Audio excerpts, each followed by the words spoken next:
বামেদের সভা সম্পন্ন কলকাতার হাজরায়।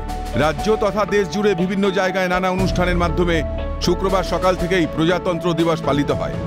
জাতীয় পতাকা উত্তোলন করে সম্মান জানানো হয় দেশের সংবিধানের প্রতি। দেখা গেল হাজরায় শুক্রবার বামেদের প্রজাতন্ত্র দিবস পালনের ছবি। অনুষ্ঠানের শুরুতেই জাতীয় পতাকা উত্তোলন করা হয়।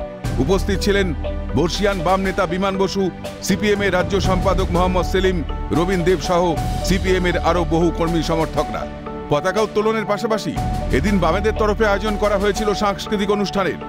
সংস্কৃতিমূলক নাচ, গান, কবিতার মাধ্যমে সম্পন্ন হলো বামেদের প্রজাতন্ত্র দিবস পালন। সভায় মূল্যবান বক্তব্য রাখেন বিমান বসু, মোহাম্মদ সেলিমের মতো বাম নেতৃত্বরা। এদিন সাংবাদিকদের মুখোমুখি হয়ে সিপিএম এর রাজ্য সম্পাদক মোহাম্মদ সেলিম বলেন, হাজরায় আমাদের কমরেডরা সভা করতে এলেই কালীঘাটের পুলিশ বাধা দেয়। আজ হাজরাতে দেখতে এসেছি কে কিভাবে বাধা দেয় আমাদের কমরেডদের।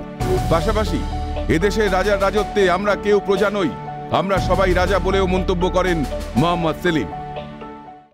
হাজরা মোটটা কারোর পৈতৃক সম্পত্তি নয়। আর যখন সাধারণতন্ত্র দিবস তখন দাঁড়িয়ে আগে বলা হতো প্রজাতন্ত্র, তো আমরা তো প্রজা নই, আমরা সবাই রাজা আমাদের রাজা রাজত্বে। তাহলে রাজা রানী যেখানে বলবে করা যাবে না, তার সাঙ্গপাঙ্গরা পারিষদ যেখানে বলবে করা যাবে না, স্বাধীনতা দিবস এবং সাধারণতন্ত্র দিবস পালন করার না মানে হচ্ছে সেইখানেই করা, একেবারে বুকের ওপর দাঁড়িয়ে আওয়াজটা তোলা। এখানে হাজরায় আগে আমাদের কমরেডরা নামলেই কালীঘাটের পুলিশ বসংবদ, ভবানীপুর থানা পুলিশ ধরে নিয়ে চলে যেত। যখন চাকরি প্রার্থীরা আসে তাদেরকে ধরে নিয়ে চলে যায়। এজন্য আমরা এখানে এসেছি যে কারা ধরবে একটু দেখার জন্য। পাশাপাশি প্রজাতন্ত্র দিবসের দিনেও রাজ্যের শাসক দলের বিরুদ্ধে নানা বিষয়ে ক্ষোভ উগরে দেন বামফ্রন্টের চেয়ারম্যান বিমান বসু। প্রস্তাবনা অনুযায়ী কাজ করতে চাইছে না এরা। সংবিধানের ধর্মনিরপেক্ষ সাধারণতন্ত্র এটাকে তুলতে চাইছে। সেই জন্য মানুষকে আগাম যদি সতর্ক না করা হয়, আন্দোলন করা কখনোই সম্ভবপর হবে না। ইন্ডিয়া জোট নিয়ে যদিও ইঙ্গিতপূর্ণ মন্তব্য করেন তিনি।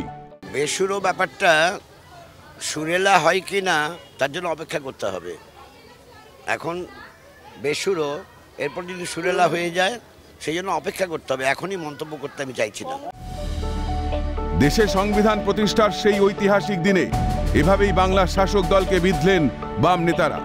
যদিও সাংস্কৃতিক অনুষ্ঠানের মাধ্যমে সুষ্ঠুভাবে সম্পন্ন বামেদের প্রজাতন্ত্র দিবস পালন অনুষ্ঠান। ক্যামেরায় শুভজিৎ গায়নের সঙ্গে মাহফুজুল ইসলামের রিপোর্ট, ক্যালকাটা নিউজ।